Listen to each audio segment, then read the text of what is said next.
All right, I'm joined by UFC light heavyweight champion Daniel Cormier. Daniel, you and I were talking a bit off air here. This is actually your second time to Toronto. You were here for Jones and Belfort. How does it feel to be back? It's great, man. Great city, nice people. I did get yelled at by a lady on the sidewalk today for parking in a bike lane. Mm-hmm. Yeah, she was really mad at me. Told me that it's very privileged that the guy parked in the bike lane. I didn't know what the bike lane was, so I did get yelled at in Toronto. First time, but I'm sure not the last. She didn't cut you any slack for wearing the Canada red today? Not at all. She did not. I mean, I tried to brown nose her, and it just did not work. She was all over me. So you are headlining UFC 206 in Toronto this December. When did you officially find out that you were the main event? Because I know there was some talk about potentially George St. Pierre being the main event. I had no idea. I mean, I didn't know. You know, when they told me I was fighting, I mean, every fight that I've been in essentially has been the main event. So I kind of just assumed. I main evented 3 cards in 2015, and then this year was supposed to main event 197 and 200. Mm-hmm. So when they told me, I just kind of I just figured it was the main event, you know. So if it wasn't, I didn't know that, and if it's changed, I still don't know. Fair enough. What was your reaction when George went on the MMA Hour yesterday and announced that he's a free agent? I don't know if it works that way. I don't know if you could just be a free agent, but it was sad. I mean, I don't know if you watched the show Blackish. Anthony Anderson was crying on the couch one time when his kid got into trouble. Yeah, I've seen the GIF. Yep, that's probably what I was doing. When there was no George St. Pierre, I shed a few tears, honestly. But I got my fingers crossed and hoping that something could be done. Look, Brock Lesnar was announced for UFC 200 less than a month before the fight card, so it can still happen. I'm going to hold out hope. Good stuff. Now, you referenced UFC 200 there. Lots happened on that. You were supposed to fight John Jones. You ended up fighting Anderson Silva. Was that the most mentally taxing time of your career? Because I can't imagine, being on the biggest card in UFC history and having to fight Anderson Silva at the last minute. Yeah, mentally it was tough. Physically, too, because the weight cut became a lot tougher because of everything I was dealing with, stressing. But, yeah, I got to fight. I'm glad that I've had a break, though. The UFC gave me a few months to recharge my batteries and kind of get back to work. So, yeah, it was good to get a break. But, I mean, I just fought Anderson Silva, I mean, keep adding those names like that to my resume. I'm okay with it. Did it take you a while to kind of mentally get that out of your system with what had happened at 200 with Jones, failing the test and, that whole title picture? Because I know you wanted to get the fight back with him. Is that kind of settled at this point?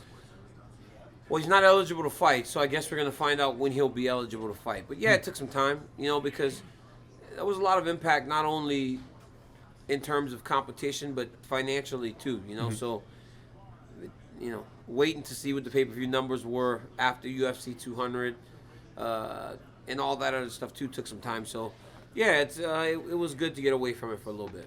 Absolutely. Did you get any time off after UFC 200, or did you kind of get right back into training? No, I took some time off. Okay, I had a great time. Yeah, man, normal. Spent some time with my kids, got back to doing my TV stuff, and just really kind of cruised for the last, 4 months, really allow myself to recover. I've learned that as I've gotten older, I could have been back in the gym on Monday, but as I've gotten older, I do need to give my body that time to recharge. Because when I do start to train in camp, I go really, really hard, and I do a lot of workouts. So I need to make sure I have enough time to recover. Some people were critical of your performance against Anderson Silva. Did that bother you at all? Do you feel like people didn't cut you enough slack on that one? I mean, I've learned that I'm not going to really satisfy people no matter what I do. So, I wrestle him. And for the first time, I've wrestled a lot. Last year, against Jones, I had one of the top 10 fights of the year. Against Gustafsson, I had one of the top 3 fights of the year. Against Rumble, I had one of the better fights of the year. This was all in 1 year. And then against Anderson Silva, I wrestled. And I took him down, and I won an easy fight. This was not very difficult. Nothing happened. Like I said, I could have been back in the gym on Monday. But, yeah, I was very happy with my performance. It's exactly what I wanted to do, and I was able to do it. Cannot satisfy fans. I'm just going to fight the way that I'm able to fight. Speaking of being satisfied, you got this rematch here with Anthony Johnson, and I saw in an interview you said you haven't really seen much from him to say that he's improved from the last fight. Sort of expand on that a little bit? I haven't had the chance to see it because he's so good at what he does. He knocks people out. He does it over and over and over again, and that's what he went right back to doing. Before he was doing it, and he went right back to doing it again. So I'm approaching this one just like I did the first one. I'm expecting a little better version of him, a guy that's actually going to be a little tougher. So whereas I felt him snap in the second round, maybe he'll break in the third round this time. But I'm still going to get him eventually. I spoke to Anthony this morning, and one of the things he talked about was the addition of Neil Melanson to his camp at the Blackzilians. He says if anyone takes him down, he's fine with that. What do you think about that?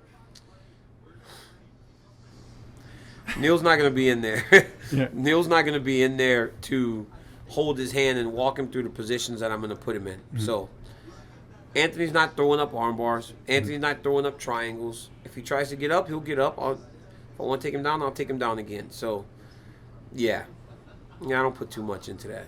I give more credit to Henry Hoof, who actually has turned him into this knockout artist. This whole Neil Melanson thing, sure, you took down Jimmy Manuwa, but that ain't going to mean shit. I know you're tired of hearing about Jon Jones, but you are back in Toronto. You're going to be fighting in the main event of UFC 206. And, of course, the last time the UFC was here, Jones and Gustafsson had a Fight of the Year performance. Does it kind of make this fight a little bit more special knowing that, what took place last time? No. That doesn't really pertain to me any at all, Gotcha. Gustafsson can put on Fight of the Nights and great performances. Him and I had one of those types of fights, too. So, no, John's not here. The thing that is here, though, is this championship, which has been defended here 4 or 5 times. This is like the 4th or the 5th time that the UFC Light Heavyweight Championship has been defended in Toronto. So I guess Toronto is like the unofficial home of the UFC's 205-pound championship belt. I'd say so. Who are some of the people helping you get ready at American Kickboxing Academy for this fight? My team, man. I've got my coaching staff and Luke Rockhold, Cain Velasquez, Chai Lewis Perry. I'm using my guys. My guys are what got me here. I don't need to bring in more people to help me prepare for Rumble because I know who Rumble is. He'll be better. He'll be tougher. But eventually I'll get him. And you got an impressive win at UFC 200, but also your teammate Cain Velasquez did as well, silencing a lot of critics. People are kind of writing him off. Him getting the win over Travis Brown, do you feel like that sort of boosted the morale at the camp? Because that was a big win for him. Yeah, we always like seeing our team be successful. So with the loss that Luke suffered at UFC 199, everybody was kind of bummed out about that. But then Cain looked impressive. He looked, sick. And then we had a couple other guys fought in Texas, Hidalgo. Mowgli Benitez looked phenomenal. Islam Makhachev looked phenomenal. Alejandro Perez, he's got a draw, but the guy took a point after the round was over and went to the corner. It was weird. He should have won that fight. So young guys are winning. Older guys are winning. Cain looked great. Cain could have had the next title shot. Chose to fight Fabricio Verdum again because he wants to beat him. So man, it's all good. We're enjoying the space that we're in at AKA right now. And I know you would have liked to fight on UFC 205, but you had the commentating duties, UFC Fight Night 96. How was that for you? Did you enjoy it? I loved it. I thought it was great. I had a lot of fun. John Anik makes it easy. He's so knowledgeable. He's so prepared. He's got great personality and great chemistry. So I loved it. UFC 205 to me wasn't all that important. I mean, I could fight wherever. As long as I fight, I'm good. I like the competition. It doesn't need to be in Madison Square Garden. I wrestled there before. I've experienced the atmosphere of representing our country against the world. So my country, I'm sorry. I said our country like we're in the U.S.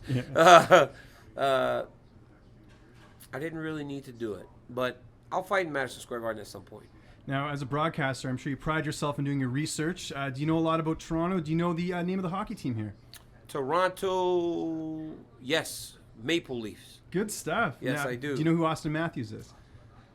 No, but if he's good, I will know who he is, and I'll brag about him on the internet. First round draft pick this year in the NHL. He plays for the Leafs as well. I am a bandwagon jumper. Absolutely. Why don't you talk to me about baseball? Yeah, let's talk about that. We're filming this tonight when the Jays are in an elimination game. But you said that you don't have a specific team. You just picked the team that you like the most at that time. Is that correct? Well, yes. Last week when the fight got announced, the Jays had just had that dramatic win to push them into the championship series. So I was a Blue Jays fan.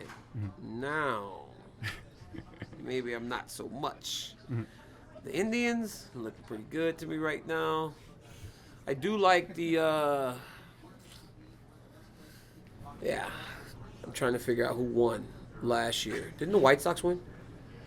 Or who won? I'm trying to remember. Actually, don't remember off the top of my head. Probably my team, yeah. If you look at my Instagram, you can find the Mets. Okay. Well, you can look on my Instagram. Yeah. I did really congratulate my Cavaliers. Mm-hmm. They did phenomenal. Yeah. Played like champions, down 3-1. Yeah. I did give the Chicago Blackhawks some love. That was my team last year. And I haven't really figured out who's my team now. Oh, my Denver Broncos last year. Wow, we really did do a great job of winning that Super Bowl.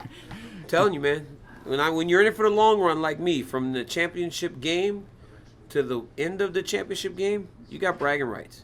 Awesome. Last question for you here. We talked about American Kickboxing Academy. Who's someone at the gym right now that you think is going to make the jump to the UFC that we haven't heard of yet? Putting you on the spot. Make the jump to the UFC that you haven't heard about. Man, it's so crazy because we have so many guys in the UFC, but they're really, really young. I guess I'll give you a guy that I think that will contend for championships. I think that Islam Makhachev will contend for championships very, very soon. You have not seen him compete to the best of his ability. He is Khabib Nurmagomedov, just a little younger, and needs a little more time to get better and really translate what he does in the gym to the octagon. But yeah, Islam Makhachev will compete for championships very soon. All right, DC, appreciate the time. Where can people get a hold of you on social media? And if you got any thank yous or shout-outs, the floor is yours, man. DC MMA on Twitter, at DC MMA on Instagram, Daniel Cormier MMA on Facebook. Thank my sponsors, Monster Energy Drink. I want to thank Metro PCS, 4G for everyone, and also my management at Zicket Entertainment. No, I'm just kidding, no. And also, I'll tell you who's my team in about 2 weeks.